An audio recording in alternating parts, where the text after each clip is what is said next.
नमस्कार, आप देख रहे हैं सिटी पोस्ट लाइव और मैं हूं रवि। दिल्ली के जंतर मंतर पर शिक्षा व्यवस्था और रोजगार से जुड़ी मांगों को लेकर प्रदर्शन कर रहे छात्रों पर कथित लाठीचार्ज का मामला अब राजनीतिक रूप लेता जा रहा है।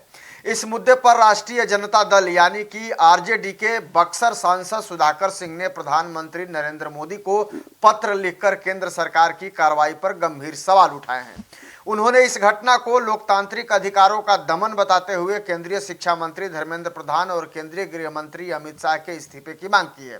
साथ ही उन्होंने चेतावनी भी दी है कि यदि शिक्षा और रोजगार जैसे मुद्दों पर समय रहते ठोस कदम नहीं उठाए गए तो वर्ष 2029 के लोकसभा चुनाव में जनता इसका जवाब जरूर देगी। सुधाकर सिंह ने अपने पत्र में लिखा है कि देश भर से बड़ी संख्या में छात्र, युवा और आम नागरिक शिक्षा व्यवस्था में सुधार तथा रोजगार की मांग को लेकर शांतिपूर्ण ढंग से जंतर मंतर पर प्रदर्शन कर रहे थे। उनका आरोप है कि प्रदर्शनकारियों की मांगों पर गंभीरता से विचार करने के बजाय उनके साथ कथित तौर पर मारपीट, लाठीचार्ज और दुर्व्यवहार किया गया। उन्होंने कहा कि लोकतांत्रिक देश में शांतिपूर्ण प्रदर्शन करना नागरिकों का संवैधानिक अधिकार है और इस तरह की कार्रवाई लोकतांत्रिक मूल्यों के खिलाफ है।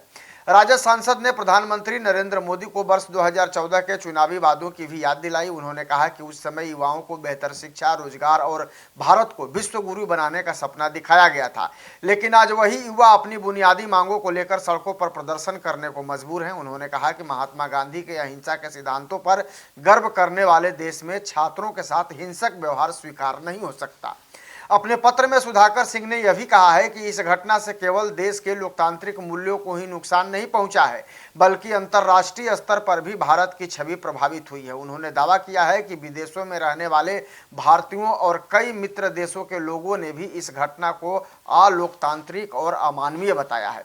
हालांकि इस दावे के समर्थन में उन्होंने पत्र में कोई विशिष्ट उदाहरण या आधिकारिक स्रोत का उल्लेख तो नहीं किया है, लेकिन राजद सांसद ने प्रधानमंत्री नरेंद्र मोदी और केंद्रीय गृह मंत्री अमित शाह के नेतृत्व पर सवाल जरूर उठाया है। उनका कहना है कि छात्रों के साथ हुई कथित कार्रवाई से सरकार की साख और विश्वसनीयता प्रभावित हुई है। उन्होंने यह भी दावा किया है कि सत्तारूढ़ दल के कई नेता भी इस कार्रवाई में सहमत नहीं होंगे, लेकिन राजनीतिक कारणों से खुलकर अपनी राय नहीं रख पा रहे। सुधाकर सिंह ने केंद्र सरकार से छात्रों की मांगों पर गंभीरता से विचार करने, शिक्षा और रोजगार के क्षेत्र में ठोस कदम उठाने तथा लोकतांत्रिक अधिकारों की रक्षा सुनिश्चित करने की अपील की है। उन्होंने कहा है कि यदि युवाओं की समस्याओं का समाधान नहीं किया गया तो आने वाले समय में इसका राजनीतिक असर भी देखने को मिल सकता है। अब इस पत्र और लगाए गए आरोपों पर केंद्र सरकार की ओर से क्या प्रतिक्रिया आती है, इस पर राजनीतिक गलियारों की नजर लगातार बनी हुई है। लेकिन आप क्या सोचते हैं इस खबर को लेकर, कमेंट जरूर करिएगा और खबर को ज्यादा से ज्यादा शेयर और लाइक भी कर दीजिएगा। धन्यवाद।